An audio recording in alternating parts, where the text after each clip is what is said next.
الحمد للہ وکفا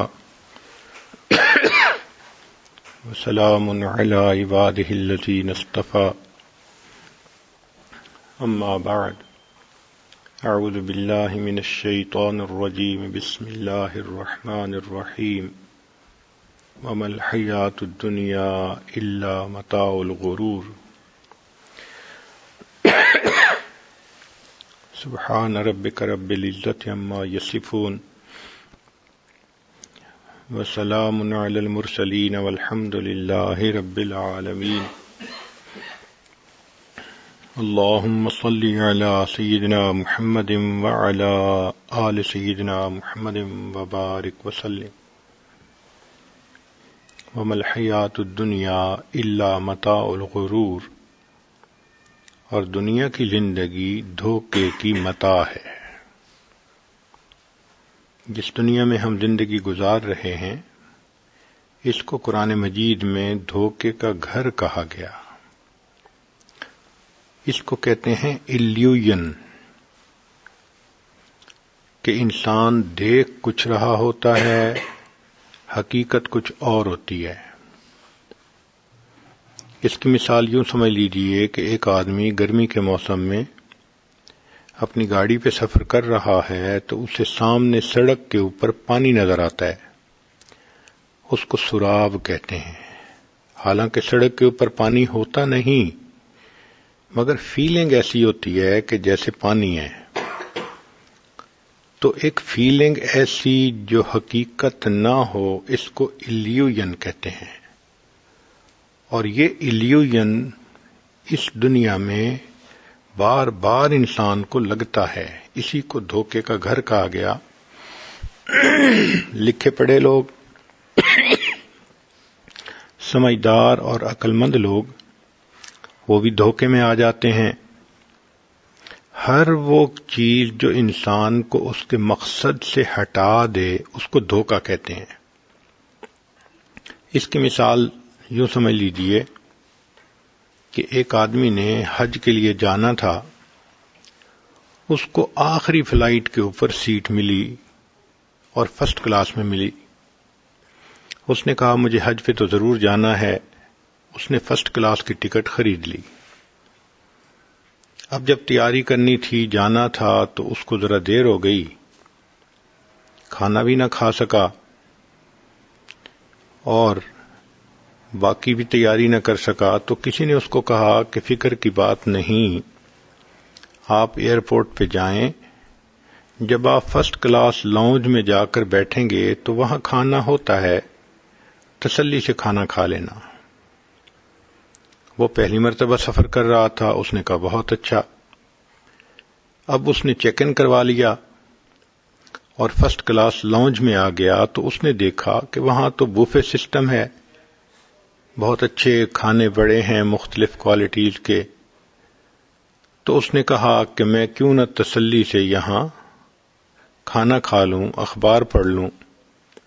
اب وہ کھانا کھانے میں، اخبار پڑھنے میں اتنا مصروف ہوا کہ اس کو وقت کا پتہ ہی نہ چلا، اور جب اس کو احساس ہوا تو اس وقت فلائٹ کے دروازے بند ہو گئے تھے اور فلائٹ جا رہی تھی۔ اب اس کو واپس آنا پڑا، اس کی حج مس ہو گئی۔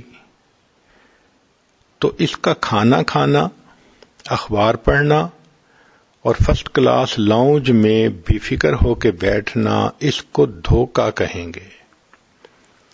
چاہیے یہ تھا کہ اس کو فکر ہوتی کہ میں نے کس ٹائم پہ دروازے کے اوپر پہنچنا ہے اور جہاز میں بیٹھنا ہے، مگر یہ تو بھول گیا۔ اسی طرح انسان کو اس دنیا میں ایسے کام پڑتے ہیں، ایسے معاملات سے سروکار پڑتا ہے کہ یہ ان میں اتنا مصروف ہو جاتا ہے کہ یہ اپنی موت کو بھول جاتا ہے، آخرت کو بھول جاتا ہے۔ اس لیے اس دنیا کو دھوکے کا گھر کہا۔ ہمارے ایک بہت قریبی دوست تھے، بڑے عقل مند، سمجھدار، شائننگ اسٹوڈنٹ تھے۔ ایک سبجیکٹ میں وہ فیل ہو گئے۔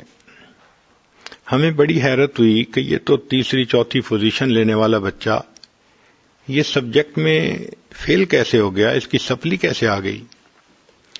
تو میں نے اس سے پوچھا کہ بھئی بتائیں آپ کی سپلی کیسے آئی؟ اس نے کہا کہ جی پیپر سے ایک دن پہلے میرے پاس میرے انکل آئے اور انہوں نے مجھے کہا کہ جس دن پیپر ہوتا ہے میں تو رات کو پوری رات پڑھتا تھا، ایسے کرتا تھا. ایسی باتیں انکل نے کی کہ میں نے سوچا میں آج ساری رات پڑھوں گا. چنانچہ میں پوری رات پڑھتا رہا، حتیٰ کہ میں پیپر دینے کے لیے جب اپنے ایگزامینیشن ہال کے اندر آ کر بیٹھا تو بیٹھتے ہی میرے اوپر نیند غالب آ گئی. اب مجھے پیپر دینا تھا اور میرا دماغ سو رہا ہے، نہ مجھے کوئی چیز یاد آ رہی ہے، میری آنکھ نہیں کھل رہی. میں پیپر حل ہی نہ کر سکا اور میں پیپر میں فیل ہو گیا. اب اس کو دھوکہ کہیں گے کہ اس نے ایک ایسی چیز کو اچھا سمجھ لیا، ساری رات جاگنا جو اس کے حق میں اچھا نہیں تھی. اس کو چاہیے تھا جتنی اس نے تیاری کرنی تھی وہ کر لیتا، آخری رات میں پوری نیند کرتا تاکہ فریش حالت میں امتحان دینے کے لیے پہنچتا. تو ہماری زندگی کا مقصد آخرت کی کامیابی ہے. کوئی بھی چیز جو ہمیں آخرت کی کامیابی سے غافل کرے گی وہ دھوکہ کہلائے گی. اس لیے فرمایا یا اہل الغفلۃ والمال والسرور اعلموا ان الدنیا دار الفناء والغرور والآخرۃ دار البقاء والسرور فاذکروا فضیحۃ القیامۃ والصراط والنشور.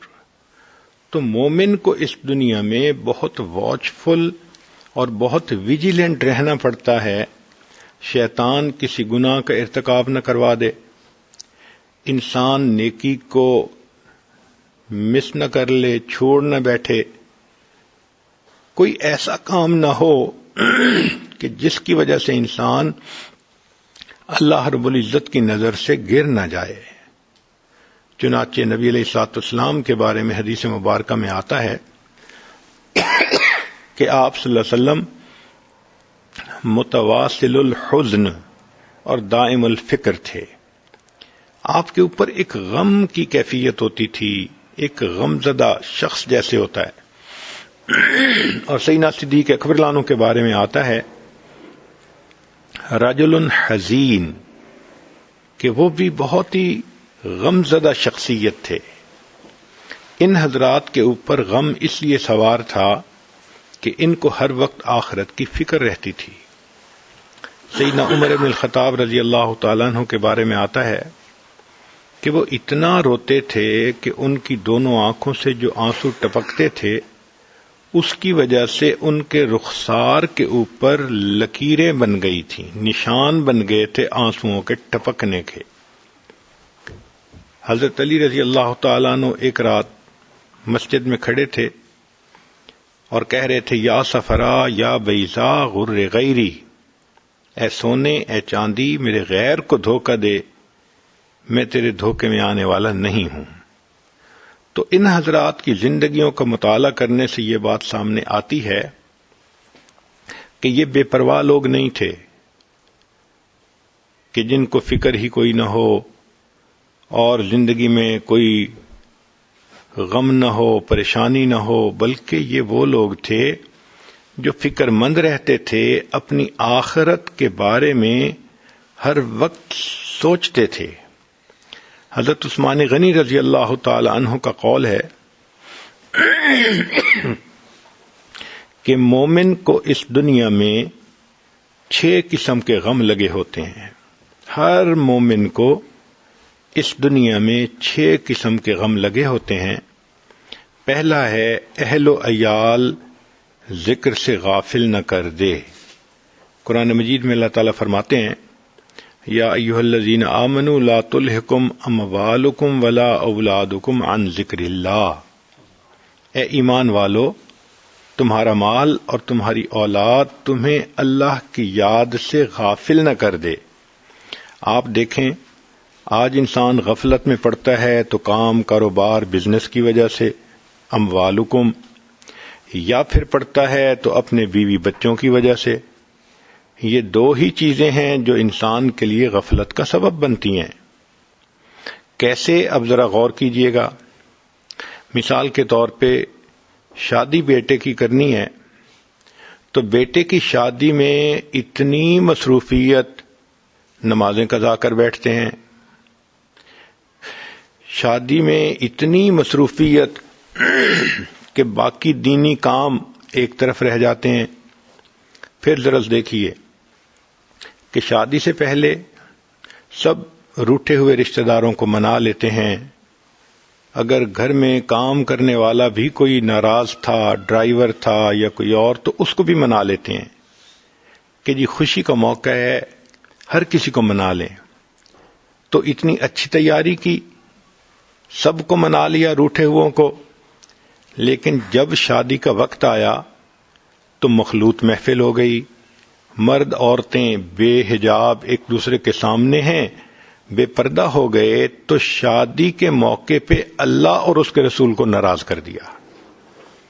اس کا مطلب یہ کہ جو ایک ڈرائیور کو اہمیت دی کہ اس کو منایا گیا، اتنی اہمیت تو اپنے رب کو بھی نہ دی گئی، اتنی اہمیت تو نبی علیہ الصلوۃ والسلام کو بھی نہ دی گئی۔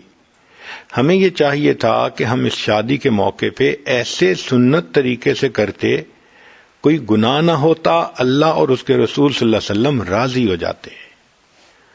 آج کتنے لوگ ہیں جو ان شادی کی بیاہ اور رسوم میں لگ کر شریعت کے خلاف کام کر لیتے ہیں۔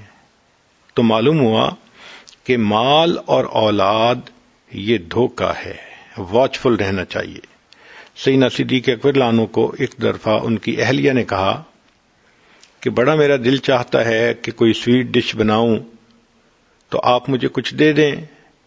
انہوں نے فرمایا میں تو بیت المال سے صرف اتنا لیتا ہوں کہ جو عام غذا کے لیے میرے لیے کافی ہو، میں ایکسٹرا تو نہیں لیتا۔ انہوں نے کہا ٹھیک ہے۔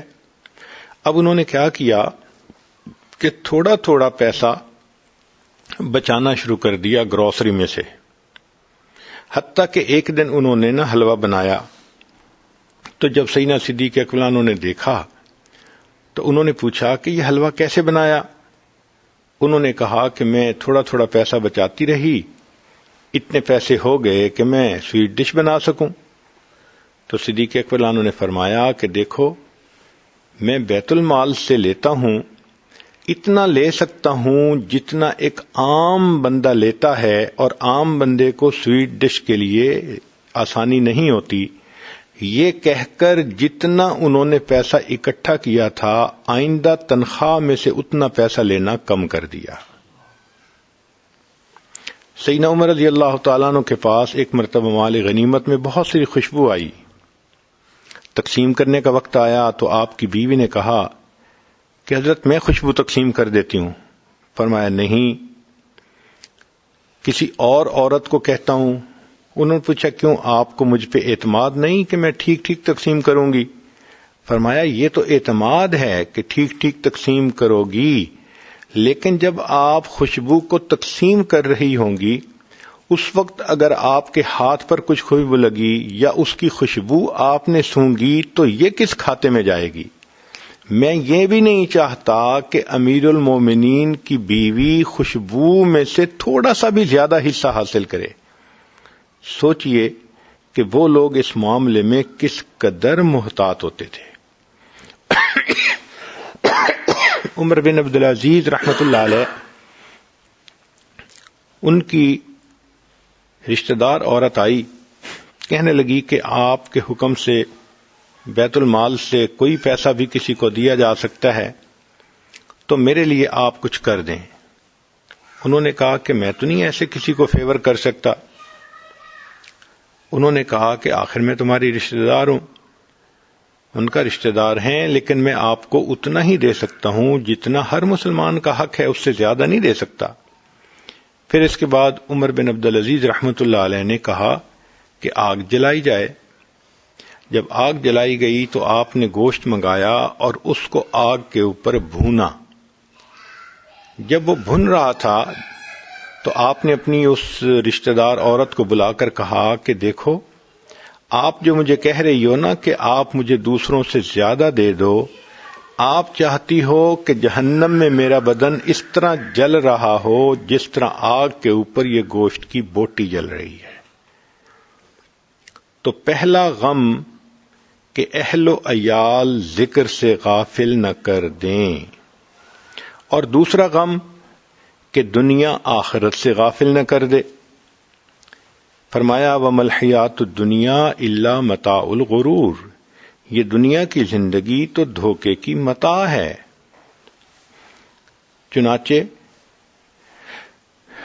ہاروت اور ماروت جو جادو لائے تھے، جب وہ جادو لوگ کرتے تھے تو یفرقون بہ بین المرء وزوجہ، اس جادو کی وجہ سے خامد اور بیوی کے درمیان فاصلے ہو جاتے تھے، جدائی ہو جاتی تھی.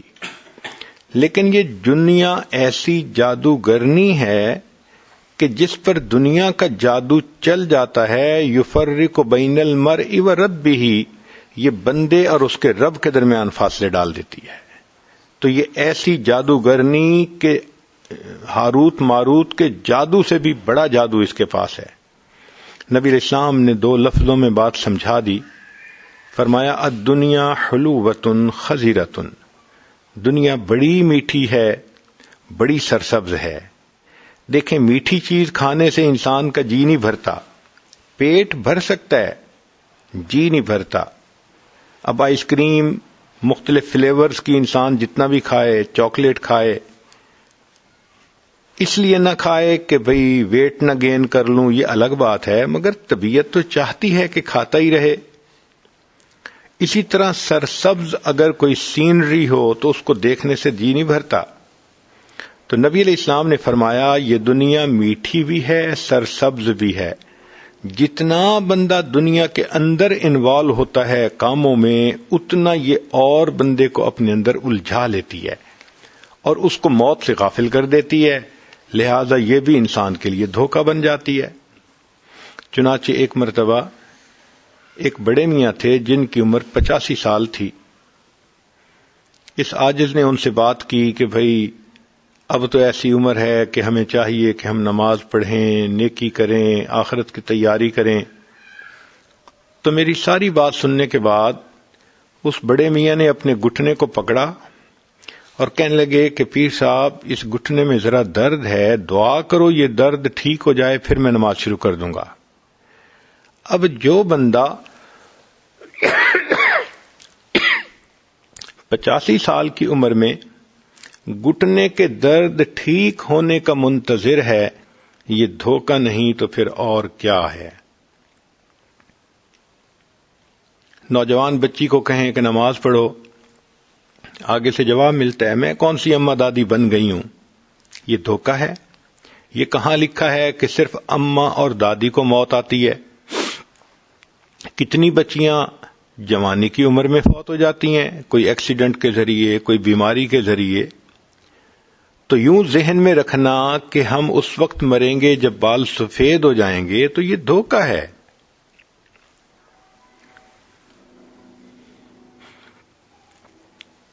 ایک مرتبہ میدان عرفات میں وقوف عرفہ کا وقت تھا، سب لوگ دعائیں مانگ رہے تھے. ایک بڑے میاں 2-3 نوجوانوں کے ساتھ بیٹھے شادی بیاہ کی باتیں کر رہے تھے. تو مجھے عجیب سا لگا کہ وقوف عرفہ میں تو دعا مانگنے کا وقت ہوتا ہے، اتنا قیمتی وقت ہے، اور یہ بڑے میاں ان کے ساتھ اس وقت میں بیٹھ کے یہ نکاح شادی کی باتیں کر رہے ہیں. تو میں نے ان سے حال چال پوچھنے کے لیے ان کو سلام کیا. میں نے پوچھا کہ آپ کا کیا حال ہے؟ کہنے لگے جو گزر جائے واہ واہ ہے. تو اس پر بھی حیرت ہوئی. زندگی تو ایسے لگ رہی تھی کہ چہرے پہ سنت نہیں، نماز کی پابندی نہیں، تو زندگی تو آہ آہ تھی. اور وہ کہتے ہیں کہ جو گزر جائے واہ واہ ہے. میں نے پوچھا آپ کی عمر کتنی ہوگی؟ کہنے لگے عمر تو میری 72 سال ہے، لیکن میرا دل 25 سے اوپر نہیں گیا. اب میدان عرفات میں وقوف عرفہ کے وقت جو بوڑھا بیٹھ کر یہ کہے کہ میرا دل 25 سے اوپر نہیں گیا، یہ دھوکہ نہیں تو اور کیا ہے.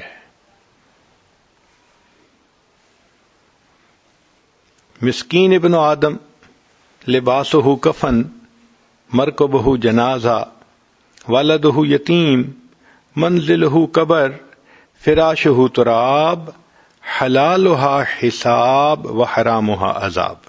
کیا یہ دنیا ہے؟ حلال بھی اس میں سب کچھ ہوگا تو حساب دینا پڑے گا، اور اگر حرام ہوا تو عذاب اس کے بدلے میں ہوگا.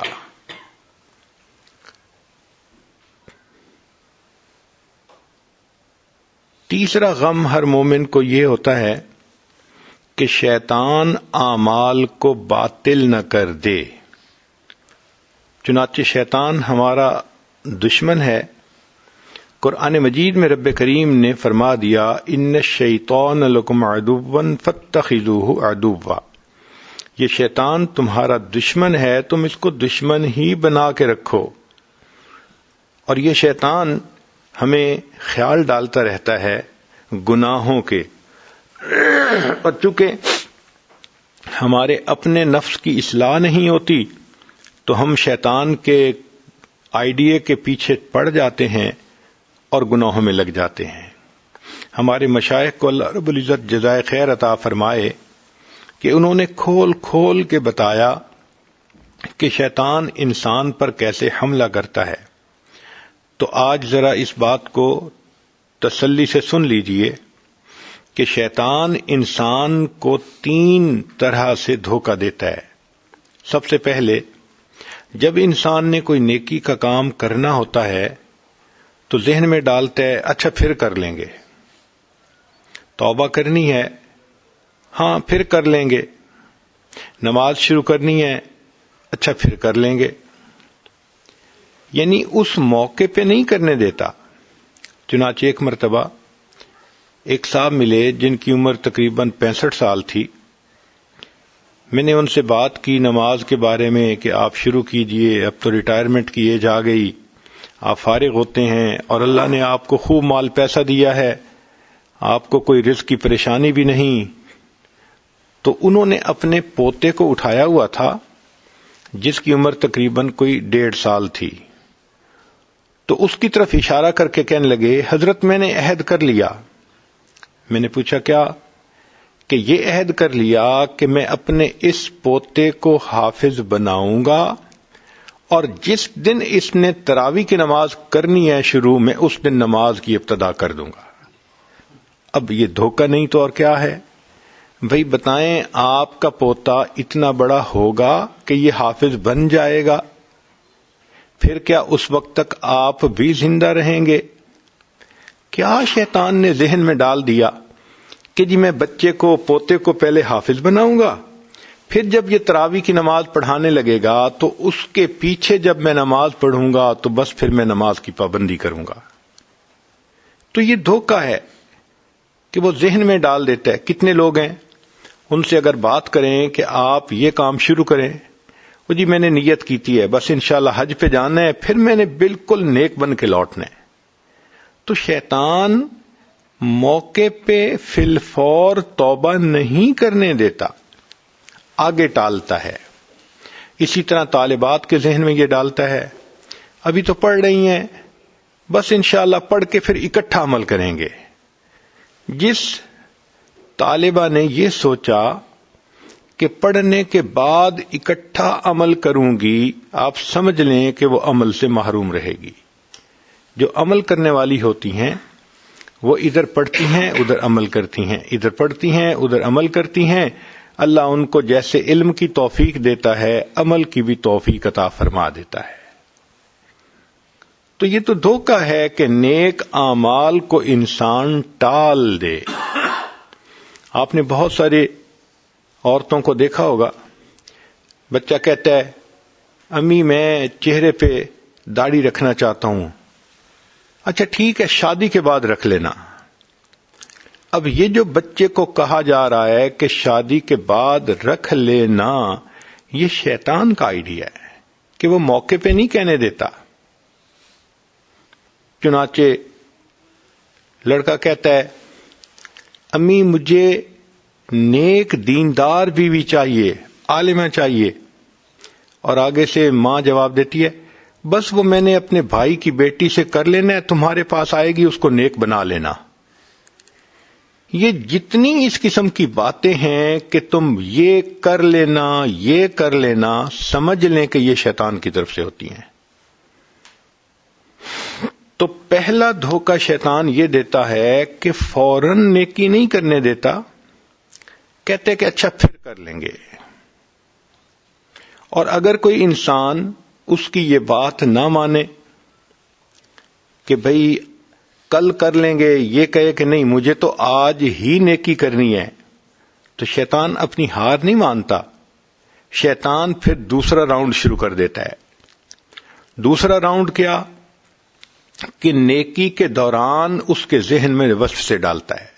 مثلا آپ نے نماز کی نیت باندھ لی تو اب یہ ہار نہیں مانے گا کہ بھئی میں نے تو روکا تھا کل سے نماز شروع کرنا، یہ تو ابھی کھڑی ہو گئی مصلی پہ. بلکہ وہ کیا کرے گا، نماز کے دوران کبھی دوست کا خیال، کبھی بچے کا خیال، کبھی فلاں کا خیال، اب یہ وسوسے ڈال رہا ہے. تو وساوس کے ذریعے انسان کی عبادت کی کوالٹی کو گرائے گا کہ یہ وسوسوں بھری نماز اللہ کے سامنے جائے گی تو پھٹے کپڑے کی طرح منہ پہ مار دی جائے گی. تو یہ سمجھ لیتا ہے کہ اس نے میری بات نہیں مانی، یہ وضو کر کے مصلی پہ کھڑی ہو گئی. اب کھڑی ہو گئی تو اب دوسرا راؤنڈ کیا کہ اس کو یکسوئی سے عبادت مت کرنے دو، اس کے ذہن میں خیال ڈالتے رہو. چنانچہ کبھی اس کو کوئی خیال، کبھی کوئی خیال. ایک مرتبہ ایک صاحب بتانے لگے کہ میں نے عہد کیا کہ آج میں ایسی 2 رکعت پڑھوں گا کہ جس 2 رکعت میں مجھے کوئی دنیا کا خیال نہ آئے، تکبیر اولیٰ سے لے کے سلام پھیرنے تک بس اللہ ہی کی یاد رہے. میں 2 رکعت پڑھتا، پھر کوئی نہ کوئی خیال، پھر 2 رکعت پڑھتا، پھر 2 رکعت پڑھتا، حتیٰ کہ میں نے 20 رکعت پڑھ لی اور نماز میں کوئی نہ کوئی خیال میں لگ جاتا. پھر میں نے ایک دفعہ کہا کہ اب تو میں تھک بھی گیا ہوں، بس آخری 2 رکعت ایسے پڑھنی ہے کہ مجھے کوئی خیال نہ آئے. کہنے لگا کہ جب میں نے آخری 2 رکعت کی نیت باندھی تو پوری نماز میں یہی سوچتا رہا کہ مجھے کوئی خیال نہ آئے، مجھے کوئی خیال نہ آئے. اور سلام پھیرنے کے بعد خیال آیا کہ اللہ کو تو یاد کرنے کی بجائے میں تو خیال ہی میں لگا رہا کہ مجھے کوئی خیال نہ آئے. تو یہ دوسرا دھوکہ ہوتا ہے شیطان کا کہ اعمال کو یکسوئی سے نہیں کرنے دیتا. ایک طالبہ پڑھنے کے لیے تو مدرسے میں آ گئی، لیکن اب شیطان اس کو وسوسے دلاتا ہے. کبھی گھر کی یاد دلائے گا، کبھی بہن کی یاد آئے گی، کبھی کسی دوست کی یاد آئے گی، دل اچاٹ کرے گا تاکہ پڑھائی میں دل نہ لگے، سبق یاد نہ کر سکے اور اچھی طرح دلچسپی سے یہ جو ہے علم حاصل نہ کرے. تو یہ شیطان کی دوسری ٹرائی ہوتی ہے کہ عمل کے دوران بندے کو صحیح عمل نہیں کرنے دیتا. اور اگر انسان فرض کرو عمل کر بھی لے اور شیطان کے وساوس کی طرف دھیان نہ دے تو شیطان پھر بھی ہار نہیں مانتا. پھر ایک تیسرا راؤنڈ شروع ہو جاتا ہے. اس تیسرے راؤنڈ میں شیطان کوشش کرتا ہے کہ اس کا کیا ہوا عمل ضائع ہو جائے. یہ سب سے زیادہ خطرناک چیز ہے. کیسے؟ ریا کے ذریعے سے. چنانچہ ایک صاحب بات کرنے لگے، جب میں 4تھی مرتبہ حج پہ گیا تو یہ ہوا تھا. اب بتائیں کہ بھئی حج پہ گئے تھے یہ ہوا تھا، اس میں 4تھی مرتبہ کہنے کی کیا ضرورت تھی؟ ریاکاری، کہ دوسروں کو پتہ چلے کہ میں نے 4 حج کیے ہیں. ریا کی وجہ سے عمل ضائع. مؤذن کو مسجد میں آ کر بتائیں گے، آج آپ نے فجر کی جب اذان دی تو آپ نے یوں کیا، میں تو اصل میں تہجد میں جاگا ہوا ہوتا ہوں. بھائی کیا ضرورت تھی لوگوں کے سامنے یہ سب کچھ بتانے کی؟ اس کو کہتے ہیں ریاکاری، کہ دوسروں کے سامنے دکھاوا کرنا، اس ریا سے کیا ہوا عمل ضائع ہو جاتا ہے. اور پھر دوسرا حسد سے ضائع کرنا. حدیث پاک میں آتا ہے الحسد یاکل الحسنات کما تاکل النار الحطب، کہ جس طرح آگ خشک لکڑی کو کھا لیتی ہے، حسد اس طرح انسان کی ہوئی نیکیوں کو کھا لیتا ہے. اب کبھی کلاس فیلو لڑکی کے ساتھ حسد کر دیا، کبھی رومیٹ کے ساتھ حسد ہو گیا.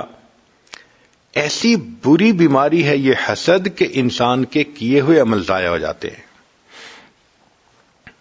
کبھی کبھی انسان کلمات کفر زبان سے نکلوا دیتا ہے اور پچھلے سارے عمل ضائع ہو جاتے ہیں.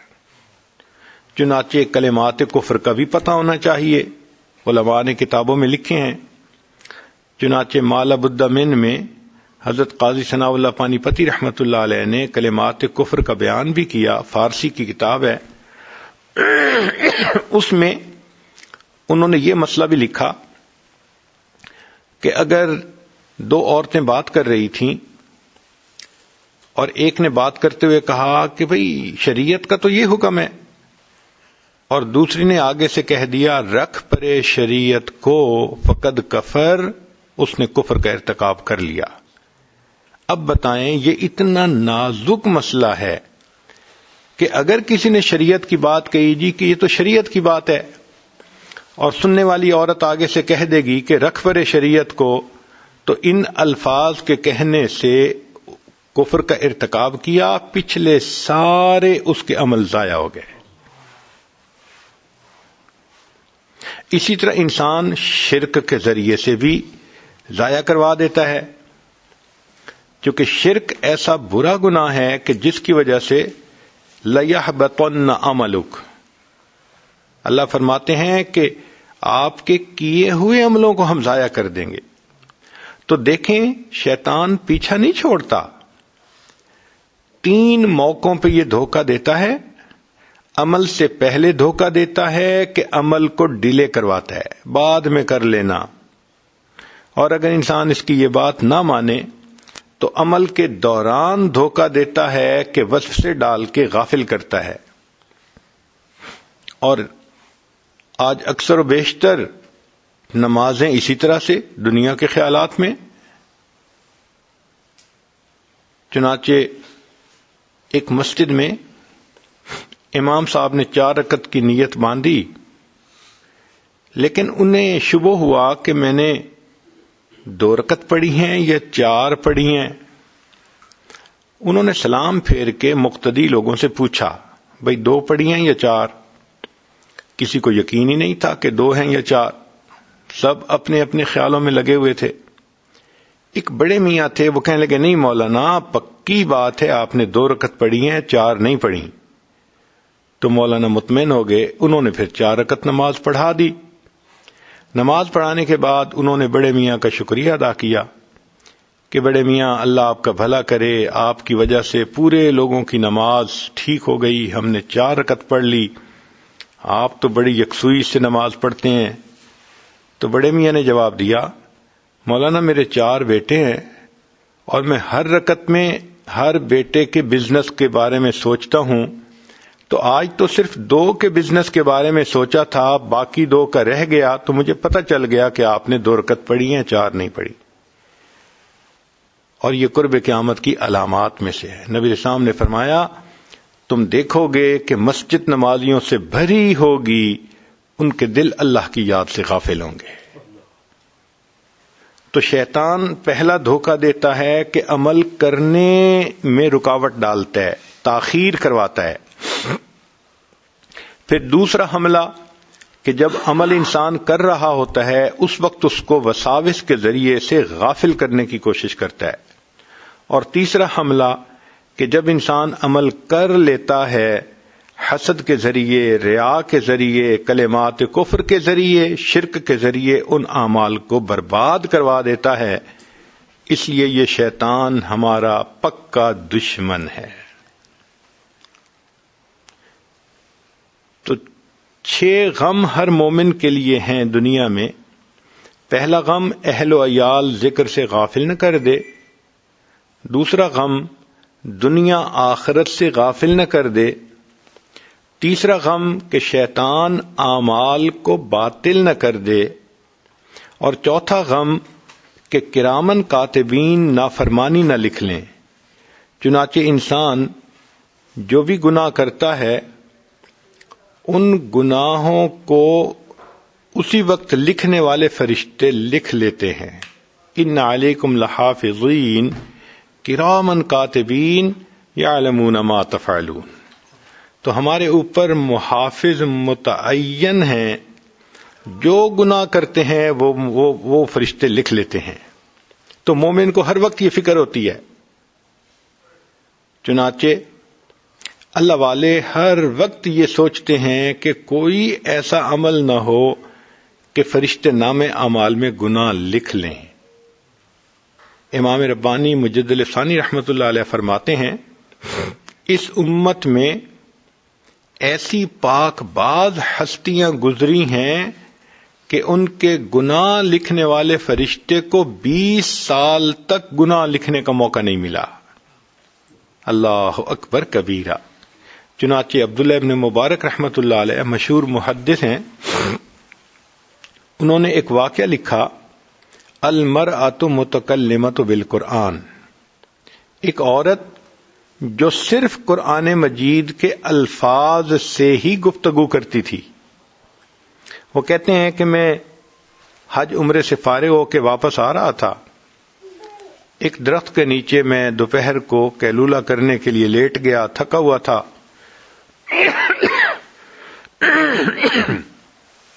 جب میں اٹھا تو میں نے دیکھا کہ اونٹ پہ سوار کوئی سواری قریب آ رہی ہے۔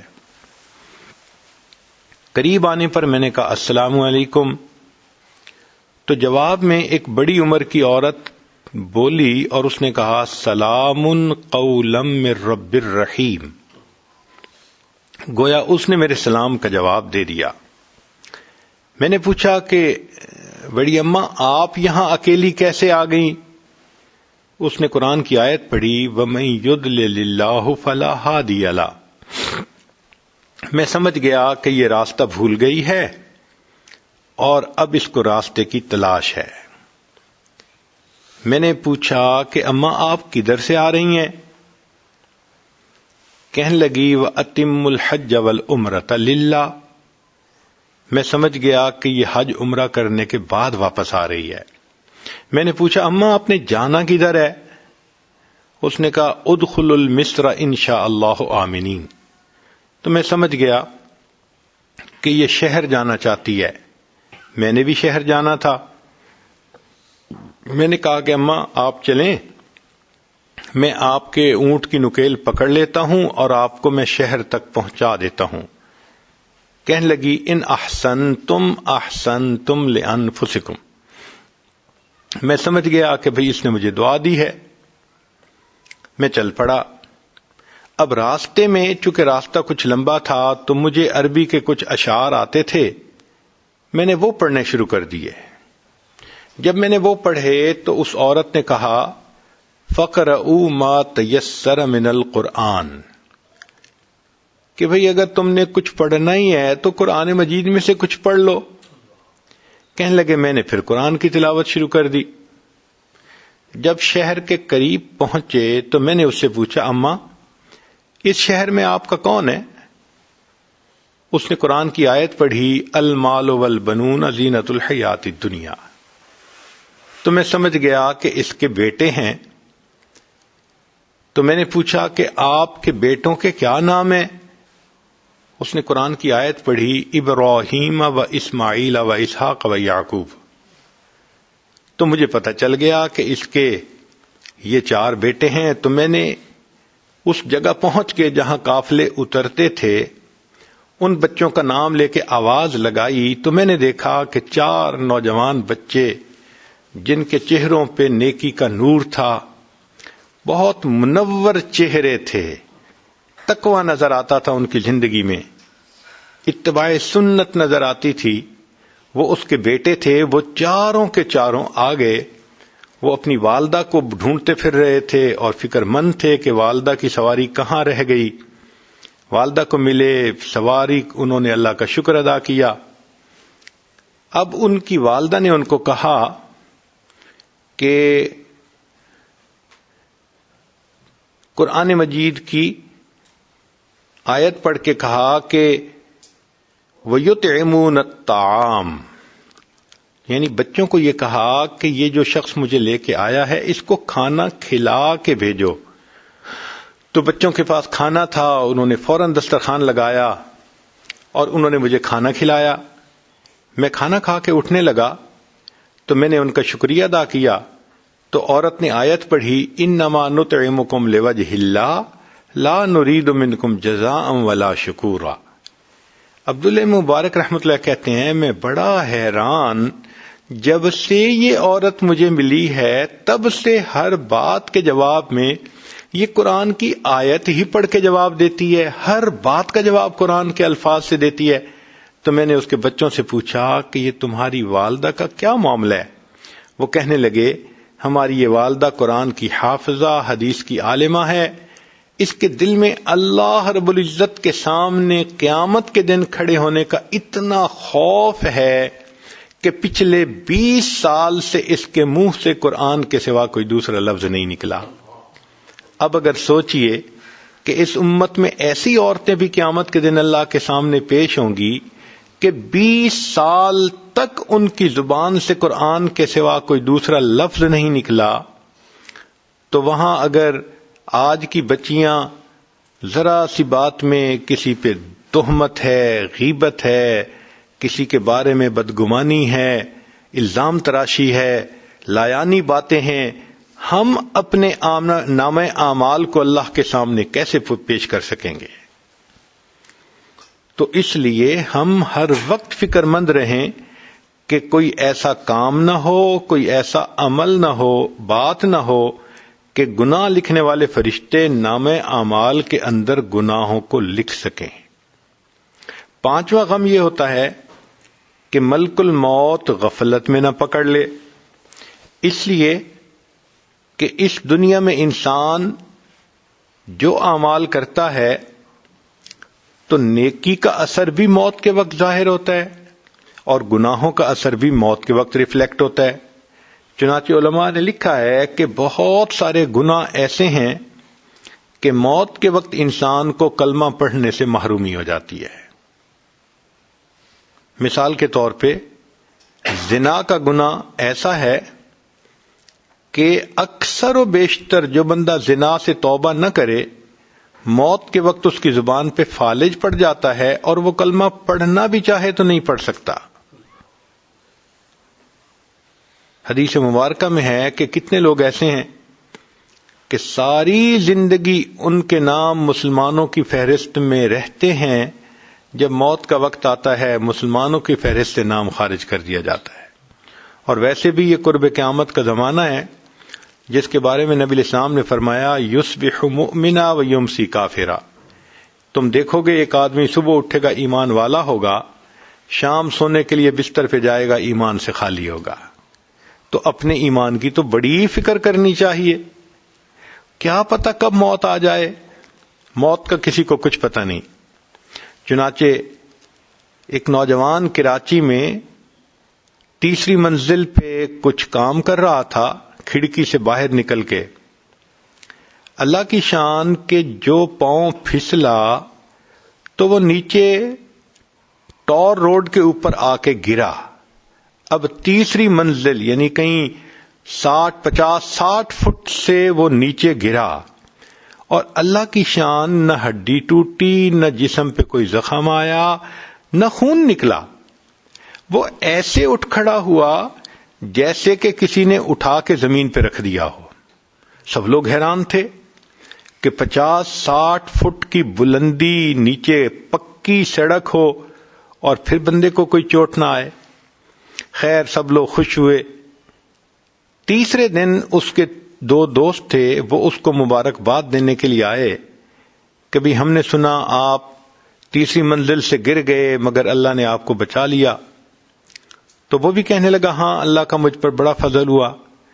تو وہ دوست کہنے لگے کہ اچھا اب اگر اللہ نے حفاظت کی تو ہمیں مٹھائی کھلاؤ۔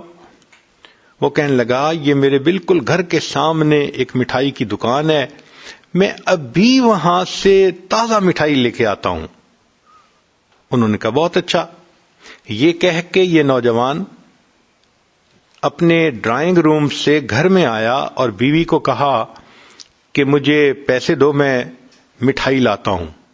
جب اس نے پیسے لیے اور جانے لگا تو گھر کا فرش دھویا گیا تھا اور ایک جگہ پر تھوڑا سا پانی کھڑا تھا۔ جب اس نوجوان نے پاؤں رکھا تو پاؤں پھسلا، یہ سر کے بل گرا، وہیں اس کی موت آ گئی۔ آپ ذرا غور کیجئے کہ تیسری منزل سے نیچے گرتا ہے تو چوٹ تک نہیں آتی، اور اپنے گھر کے فرش پہ پاؤں پھسلتا ہے تو موت آ جاتی ہے۔ کسی نے سوچا بھی نہیں ہوگا کہ اس کو اس طرح موت آئے گی۔ تو کب موت آئے اس کے بارے میں کوئی بندہ نہیں جانتا۔ فرید بن عطار رحمت اللہ علیہ فرماتے ہیں، میں نوجوان تھا، میری عطر کی دکان تھی اور میری دکان پہ چھوٹی چھوٹی شیشیاں تھیں جن میں عطر ہوتی تھی۔ ایک دن ایک بوڑھا آیا اور میری شیشیوں کو وہ بڑے غور سے دیکھنے لگا۔ میں نے کہا بڑے میاں کیا دیکھ رہے ہیں؟ اس نے کہا میں دیکھ رہا ہوں کہ اتنی شیشیوں میں آپ کی جان اٹکی ہوئی ہے، یہ جان کیسے نکلے گی؟ تو کہنے لگے مجھے بڑا غصہ آیا، میں نے کہا جیسے آپ کی نکلے گی ویسے میری نکلے گی۔ تو جیسے ہی میں نے یہ کہا تو وہ بڑے میاں کہنے لگے اچھا نوجوان، پھر میری تو جان ایسے نکلے گی۔ اس کے پاس چادر تھی ہاتھ میں، وہ فرش پہ لیٹ گیا اور چادر اپنے اوپر اوڑھ کر کہنے لگا لا الہ الا اللہ محمد الرسول اللہ۔ میں نے کہا یہ بڑے میاں میرے سامنے کیا ڈرامہ کر رہا ہے؟ جب میں آگے ہوا اور دیکھا تو واقعی اس کی روح نکل چکی تھی۔ تو جن لوگوں نے موت کی تیاری کی ہوتی ہے ان کی پھر ایسے روح نکل جاتی ہے۔ چنانچہ ایک تھے ننھے میاں بھوپالی رحمت اللہ علیہ، بزرگوں میں سے تھے۔ چنانچہ ان کے بارے میں آتا ہے کہ جب ان پر موت کا وقت آیا تو بہت ان کے قریبی رشتہ دار ساتھ تھے، تو وہ بتا رہے تھے بھئی اب میرے دونوں پاؤں سے جان نکل گئی، بھئی میری دونوں ٹانگوں سے جان نکل گئی، اب میری رانوں سے جان نکل گئی۔ یہ خود بتا رہے تھے۔ اچھا بھئی دیکھو میرے دونوں ہاتھوں سے جان نکل گئی، اور پھر آخر پر کہنے لگے اچھا دیکھو اب میرے سینے سے جان نکل رہی ہے، اچھا میں چلتا ہوں، السلام علیکم ورحمت اللہ، یہ کہہ کر کلمہ پڑھا اور فوت ہو گئے۔ اللہ والوں کی ایسے موت آتی ہے۔ اللہ اکبر کبیرہ۔ ایک بزرگ تھے، ان کی بیٹی کا نام تھا حفصہ، وہ 3 سال کی تھی اور اپنے ابو سے بڑی اٹیچڈ تھی، بہت محبت کرتی تھی۔ ایک دن جب یہ لیٹے ہوئے تھے تو وہ حفصہ آئی اور وہ چاہتی تھی کہ ابو میرے ساتھ بات کریں، میرے ساتھ کھیلیں، مگر یہ بالکل خاموش، آنکھیں بند کیے اللہ کی یاد میں لیٹے ہوئے تھے۔ ان کا آخری وقت قریب تھا۔ وہ حفصہ آئی، جب اس نے دیکھا کہ ابو ریسپونڈ نہیں کر رہے تو وہ ان کے اوپر لیٹ گئی، اوپر چڑھ گئی۔ کبھی وہ ان کی آنکھیں کھولنے کی کوشش کرے، کبھی منہ کھولنے کی کوشش کرے، ابو آپ مجھ سے بات ہی نہیں کر رہے، میری بات ہی نہیں سن رہے، مجھے جواب کیوں نہیں دے رہے۔ جب اس نے کافی کوشش کی اور دیکھا کہ ابو اس کے ساتھ پوری طرح کوآپریٹ نہیں کر رہے، وہ کہنے لگی اچھا ابو میں آپ سے خفا ہوں، میں نے آپ سے کاٹی کر لی۔ وہ چھوٹی بچی حفصہ اپنے والد سے ناراض ہو کے دوسرے کمرے میں چلی گئی اور اس نے جا کے رونا شروع کر دیا۔ اب جب ماں نے اس کو روتے ہوئے دیکھا تو اس نے کہا بیٹی کیوں رو رہی ہو؟ اس نے کہا ابو مجھ سے نہیں بولتے، میں نے ابو سے کاٹی کر لی ہے۔ اس نے کہا آؤ میں تمہیں لے جاتی ہوں، ابو سے تمہاری صلح کروا دیتی ہوں۔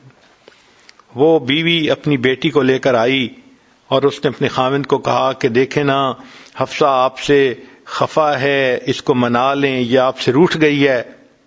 جب انہوں نے یہ کہا نا حفصہ روٹھ گئی ہے، آپ اس کو منا لیں، تو ان بزرگوں نے آنکھ کھول کر کہا کون سی حفصہ اور کیسی حفصہ، ہم نے تو اپنے یار کو منا لیا، لا الہ الا اللہ محمد الرسول اللہ، کلمہ پڑھا اور ان کی موت آ گئی۔ تو جنہوں نے نیکی پہ زندگی گزاری ہوتی ہے ان کو یوں کلمے پہ موت آتی ہے، اور جنہوں نے گناہوں کی زندگی گزاری ہوتی ہے موت کے وقت ان سے کلمے کی نعمت ہی چلی جاتی ہے۔ تو ملک الموت غفلت میں نہ پکڑ لے، یہ بھی مومن کو غم سوار ہوتا ہے۔ اور ایک چھٹا غم کہ اللہ تعالی کی خفیہ تدبیر ایمان کو ختم نہ کر دے۔ چنانچہ ہمارے اکابر اس بات پہ بہت ڈرا کرتے تھے کہ آج تو اللہ نے ایمان عطا کیا، پتہ نہیں موت تک یہ محفوظ رہے گا یا نہیں رہے گا۔ امام احمد بن حنبل رحمۃ اللہ علیہ کا واقعہ ہے کہ جب ان کی وفات کا وقت قریب آیا تو ان کے شاگرد قریب تھے، تو شاگرد جو ہیں وہ کلمہ پڑھنے لگے، لیکن امام صاحب صرف لا کا لفظ پڑھتے اور خاموش ہو جاتے، لا، پھر تھوڑی دیر کے بعد لا، پھر لا، تو 2-3 دفعہ انہوں نے صرف لا کا لفظ پڑھا، پورا کلمہ نہیں پڑھا۔ تو شاگرد بڑے حیران۔ اللہ کی شان کہ تھوڑی دیر کے بعد امام احمد بن حنبل رحمۃ اللہ علیہ کی طبیعت ذرا سنبھل گئی اور وہ ہوش میں آ گئے۔ تو شاگردوں نے کہا کہ حضرت ہم تو آپ کے پاس کلمہ پڑھ رہے تھے اور آپ کلمہ پڑھنے کے بجائے صرف لا اور لا کہہ رہے تھے۔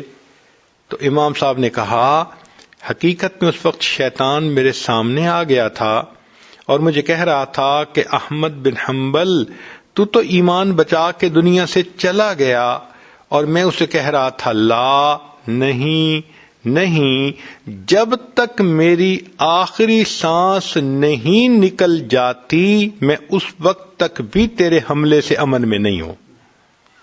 تو ہمارے اکابر تو آخری لمحے تک غمزدہ رہتے تھے کہ کہیں کوئی ایسی غلطی نہ ہو کہ کہیں ایمان ضائع نہ ہو جائے۔ اور واقعی اس دنیا میں کتنے لوگ آئے کہ جنہوں نے ابتدا میں عبادت کی زندگی گزاری، لیکن بالآخر آخری عمر ان کی ہدایت سے ہٹ کر گمراہی میں چلی گئی۔ سفیان ثوری رحمۃ اللہ علیہ ایک مرتبہ بیٹھے ہوئے رو رہے تھے، تو کسی نے کہا کہ حضرت کوئی گناہ سرزد ہو گیا؟ تو ان کے سامنے گندم کا دانہ پڑا تھا، انہوں نے گندم کا دانہ اٹھا کر دکھایا اور فرمایا کہ میں نے اپنی زندگی میں اپنے رب کی اتنی بھی نافرمانی نہیں کی جتنا یہ گندم کا دانہ ہے۔ اس نے کہا اگر اتنی بھی نافرمانی نہیں کی تو پھر روتے کیوں ہیں؟ تو وہ فرمانے لگے کہ میں روتا اس بات پہ ہوں کہ اللہ رب العزت نے مجھے ایمان کی جو دولت ابھی عطا فرمائی ہے، معلوم نہیں یہ موت تک محفوظ رہے گی یا نہیں رہے گی۔ ذرا غور کیجئے کہ یہ حضرات اپنے آخری وقت پر موت کے معاملے میں کس قدر غمزدہ رہتے تھے کہ کہیں آخری وقت میں ایمان سے ہم محروم نہ ہو جائیں۔ اور قرآن مجید کی ایک آیت بھی ہے، اللہ فرماتے ہیں سَنَسْتَدْرِجُهُم مِّنْ حَيْثُ لَا يَعْلَمُونَ، ہم ان کو درجہ بدرجہ اتاریں گے۔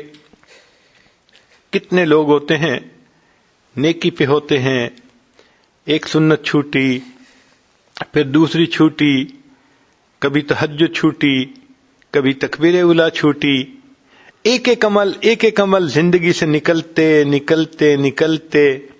کچھ سالوں کے بعد ایک ایسی کیفیت میں وہ آ جاتے ہیں کہ نیکی سے بہت دور ہو جاتے ہیں۔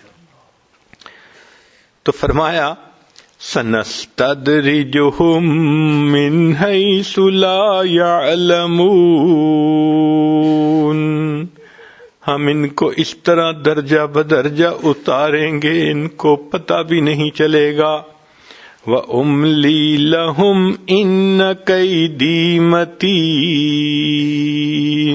ہم ان کو ڈھیل بھی دے دیں گے اور ہماری تدبیر بڑی پکی ہے۔